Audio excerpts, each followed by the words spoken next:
आज ही Doubtnut app download करें। Doubtnut पर होगा अब आपके सभी मैथ्स, केमिस्ट्री, फिजिक्स और बायोलॉजी डाउट्स का सफाया। बस अपने क्वेश्चन की फोटो खींचो, उसे क्रॉप करो और तुरंत वीडियो सोल्यूशन पाओ। Download now.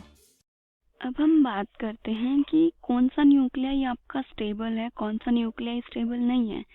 मतलब आप कैसे बताएंगे ये न्यूक्लियाई स्टेबल नहीं है और ये आपका एक रेडियो एक्टिव एलिमेंट है। तो कोई क्राइटेरिया तो होगा ना उनको फाइंड आउट करने का। तो वो जो क्राइटेरिया है वो है आपका एनपी रेशियो।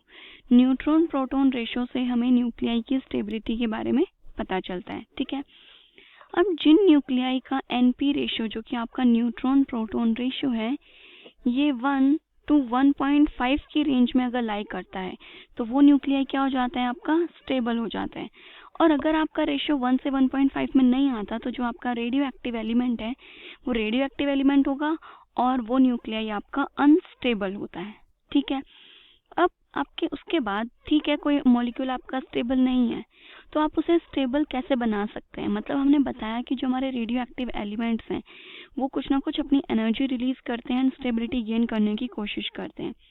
तो न्यूक्लियाई अपनी स्टेबिलिटी को कैसे अटेन कर सकता है, अगर ठीक है हर एक कंपाउंड स्टेबल नहीं होता, अब क्या प्रोसेस है जिससे वो दोबारा से स्टेबिलिटी गेन कर सकता है। तो यहाँ पे दो केस अराइज होते हैं हमारे पास, दो केस हैं जिनसे जो भी आपका मॉलिक्यूल है वो स्टेबिलिटी गेन कर सकता है।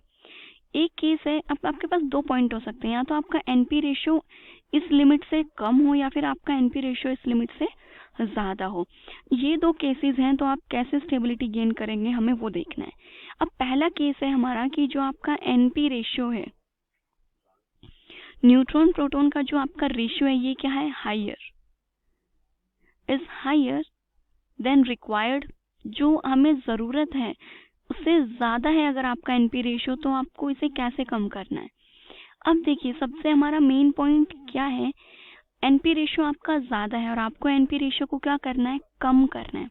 अब एनपी रेशियो आप कम कैसे कर सकते हैं, जब आपकी जो प्रोटॉन है अगर मैं इसकी वैल्यू इंक्रीज कर दूंगी, अगर प्रोटॉन की वैल्यू आपकी इंक्रीज हो जाएगी तो ये जो ओवरऑल एनपी रेशियो आ रहा है इसकी वैल्यू आपकी क्या हो जाएगी, कम। तो प्रोटॉन की वैल्यू को आप कैसे इंक्रीज करा सकते हैं, देखिए हमारे पास तीन टाइप के एमिशंस होते हैं। ठीक है, एक होता है आपका अल्फा पार्टिकल, एक होता है बीटा। ठीक है, अल्फा में क्या होता है आपका एक हीलियम होता है 2 4, बीटा में आपका ये इलेक्ट्रॉन होता है। ठीक है, देन आपका एक पॉजिट्रॉन भी होता है, पॉजिट्रॉन जो कि एंटी पार्टिकल होता है आपके इलेक्ट्रॉन का, सेम मैग्नीट्यूड सेम चार्ज होता है, बस ये नेगेटिव चार्ज होता है और ये आपका पॉजिटिव चार्ज होता है। इन तीनों में से कौन सा केस है जो आप करेंगे तो आपका जो प्रोटॉन की वैल्यू है वो इंक्रीज होगी। देखिए इस केस में तो आपका जो न्यूट्रॉन है उसकी वैल्यू में भी इफेक्ट पड़ेगा क्योंकि इसमें मास भी है।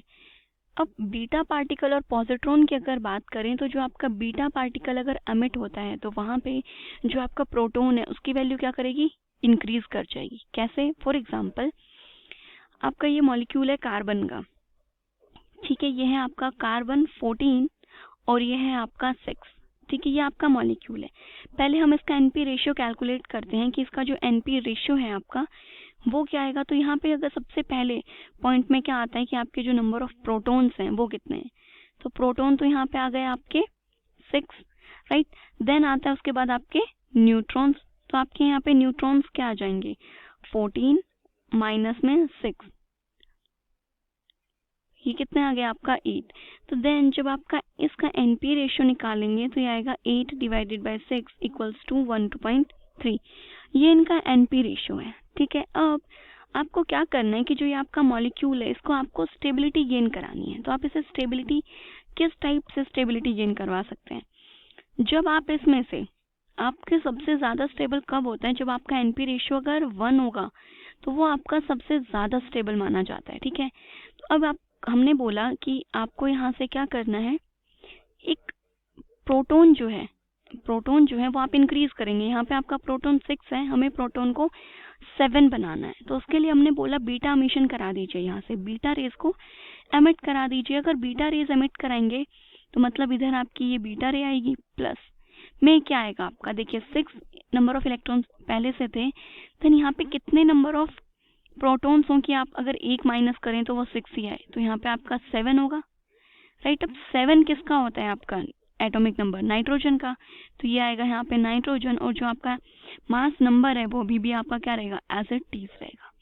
ठीक है, अब अगर इसमें आप एनपी रेशियो कैलकुलेट करना चाहेंगे तो आपका प्रोटॉन जो है वो तो आ गया 7, देन आपका न्यूट्रॉन कितना आ जाएगा 14 माइनस 7 इक्वल्स टू 7, तो यहाँ पे आपका एनपी रेशियो कितना आ गया 1। ठीक है, तो केस ये है कि जब भी आपका एनपी रेशियो अगर हायर है तो आपका मेन मोटिव होता है कि हमारा जो प्रोटॉन है उसको इंक्रीज करना है, तो वहाँ पे आपका जो बीटा है रेज जो है ये अमिट करेंगी। ठीक है, तो वो आपका जो न्यूक्लियाई है वो क्या हो जाएगा, स्टेबिलिटी गेन कर लेगा। इसके बाद जो आपके पास नेक्स्ट जो केस है इसमें, वो सेकंड केस आपका ये है कि जो आपका एनपी रेशियो है अगर वो लो है, कम है, आपका एनपी रेशियो क्या है, इज लोअर देन रिक्वायर्ड, जो हमें जरूरत है इससे कम है, तो आपको क्या करना है, अब आपको एनपी रेशियो को क्या करना है, इंक्रीज करना है। तो इसको इंक्रीज करने के आपके पास 3 तरीके होते हैं।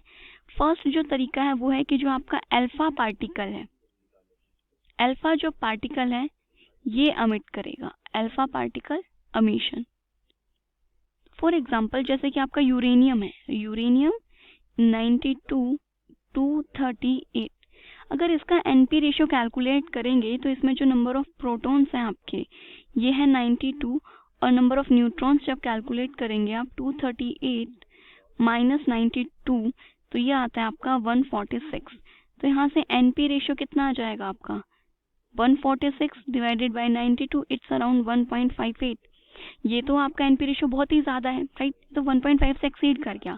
तो यहाँ पे अगर आप बीटा अल्फा पार्टिकल एमिट करा देते हो जो कि आपका हीलियम का न्यूक्लियाई है 2 4+, तो यहाँ पे जो आपका एलिमेंट आएगा उसका एटॉमिक नंबर कितना होगा 90, राइट, तो ये होता है आपका थोरियम और 234।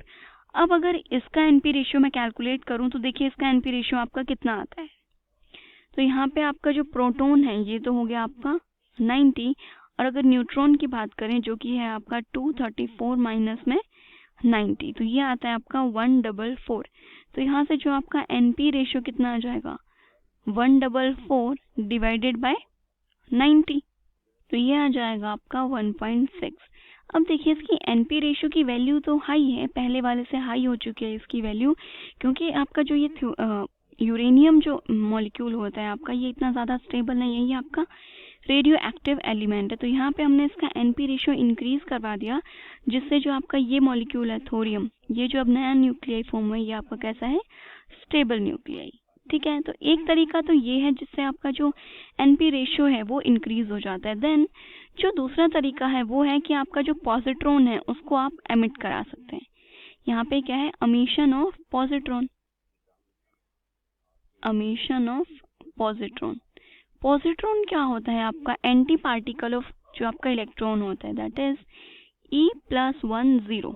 ठीक है, अब मान लीजिए आपका कोई भी जैसे नाइट्रोजन है N713, इसका अगर एनपी रेशियो यहाँ पे कैलकुलेट करेंगे तो यहाँ पे आपके प्रोटॉन तो 7 है, और जो आपके न्यूट्रॉन आएंगे वो आएंगे 13 माइनस 7 इक्वल्स टू 6, तो ये आपका एनपी रेशियो कितना आ जाएगा 6/7, ये तो आपका कितना आ गया 0.85, 1 से कम है।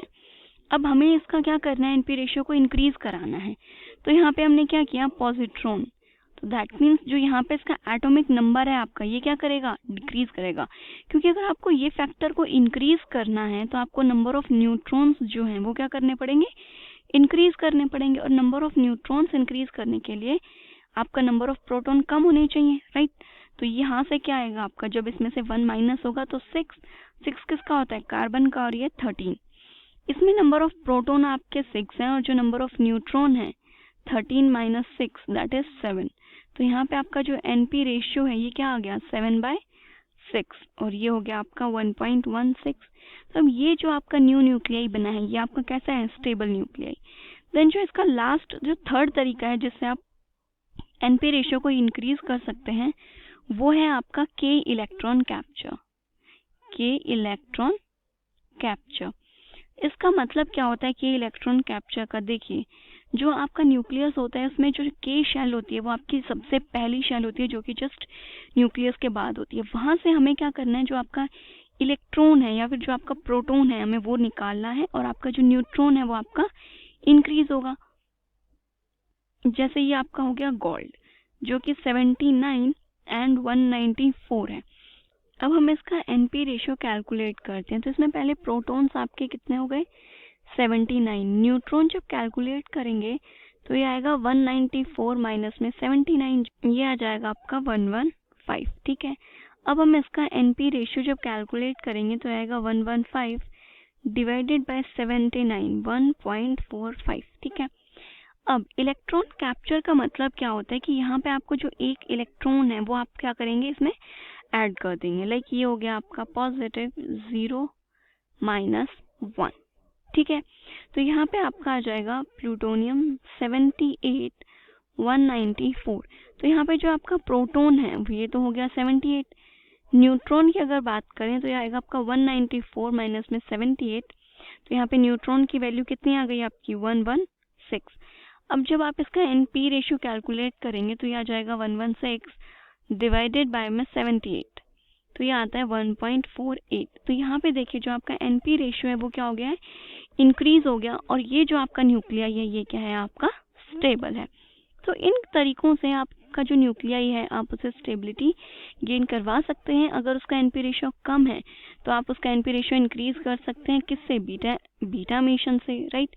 और अगर उनका जो एनपी रेशियो है वो कम है रिक्वायर्ड जो है उससे, तो उसके 3 ऑप्शंस होते हैं हमारे पास। एक तो होता है आपका अल्फा मिशन करा सकते हैं आप, ठीक है, सेकेंड है पॉजिट्रॉन का मिशन करा सकते हैं, और जो लास्ट है वो है आप के इलेक्ट्रॉन कैप्चर करवा सकते हैं। ओके, क्लास 6 से 12 से लेके नीट, IIT, जेई मेंस और एडवांस के लेवल तक 10 मिलियन से ज्यादा स्टूडेंट्स का भरोसा। आज ही डाउनलोड करें डाउटनेट ऐप या व्हाट्सएप कीजिए अपने डाउट्स 8400 400 400 पर।